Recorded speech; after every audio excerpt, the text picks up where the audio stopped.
Sentry mode activated. Target acquired.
Hey there, hunters. Today I'm going to be continuing my Let's Talk About Games videos with another game that I just recently finished, which is Grime.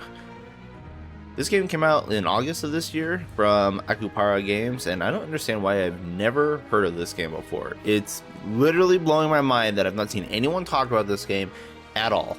I just recently finished it, and I can't wait to discuss a little bit with everyone because I just can't contain myself anymore, and people need to know about this fucking game.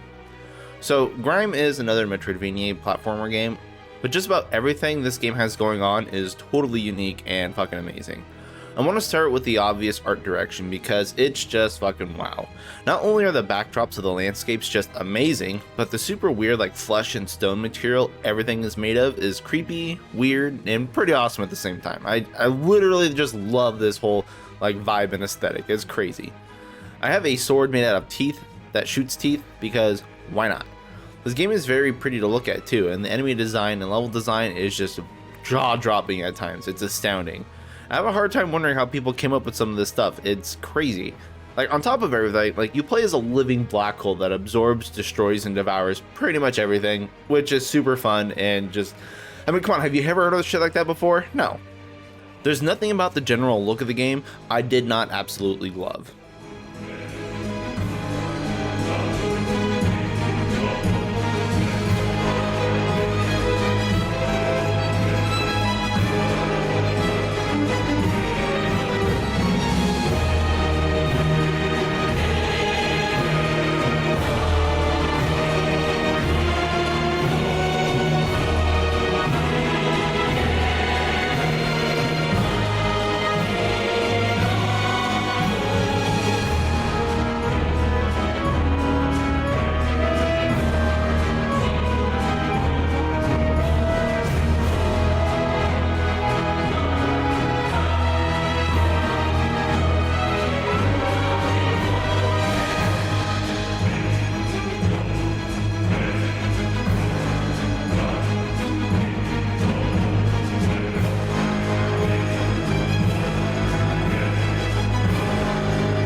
The combat for this game is pretty simple. Light attack, heavy attack with your weapons, manage your stamina, dodge, you get it.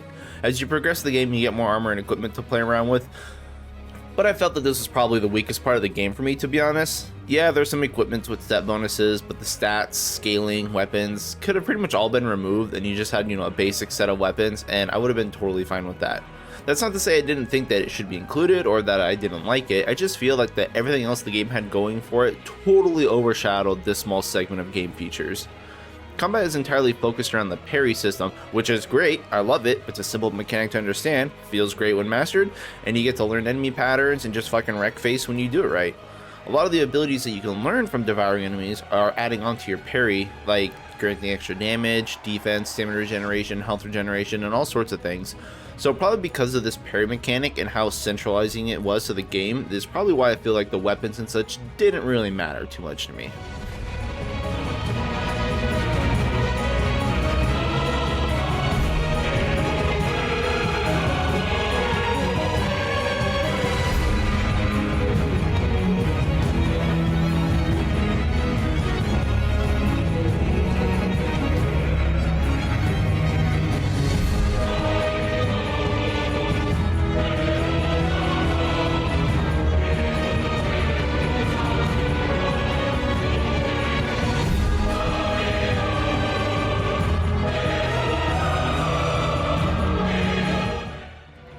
Now, speaking of combat, the boss fights, holy shit. These have to be some of the best bosses I fought in almost any game that I can recall. They move a lot, they have a huge variety of attacks, they require a lot of learning and practice. They just felt so good to fight. I was having such a blast losing to these just so I can go back and fight them again. I did not care. I had a grin on my face the entire time. It's just fucking wow. I need these, and I need more of these, and I'm sad to say that there wasn't enough. I think there was like 9 bosses or something, and I loved every single one of them so much that I was sad when I finished the game, because I need more Grime bosses. I want to go back and fight them for sure. I'm definitely going to go back through for another playthrough.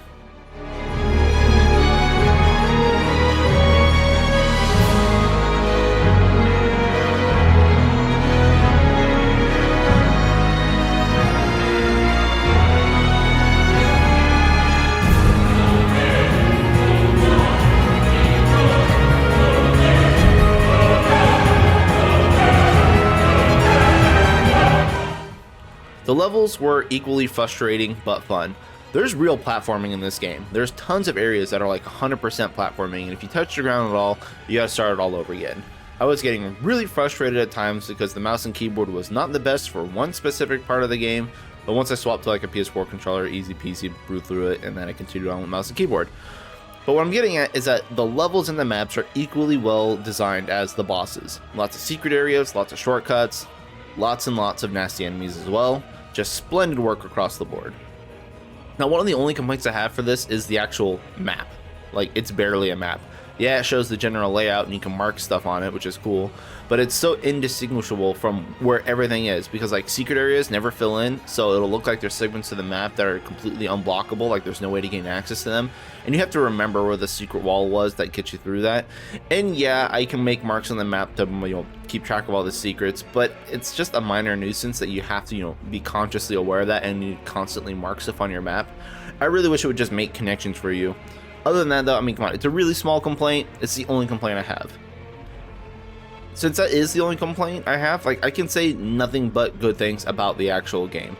Again, it just came out like 2 months ago, and where is everybody? Nobody's talking about this game. Why is nobody playing Grime? It's like $25 on Steam, and it lasted me a good 15 hours to do one playthrough, but I'm totally going back again for those boss fights. I do highly recommend everyone pick up this game if you can get your hands on it. Like, it's hands down the best Metroidvania game I've played since Metroid Fusion. Now, please give it a try if you have the means to do so. I mean, and then let me know about it, because I wanted to talk about it with people. It's crazy. But that's basically all for me, though. Thank you all for watching, and good luck out there, hunters.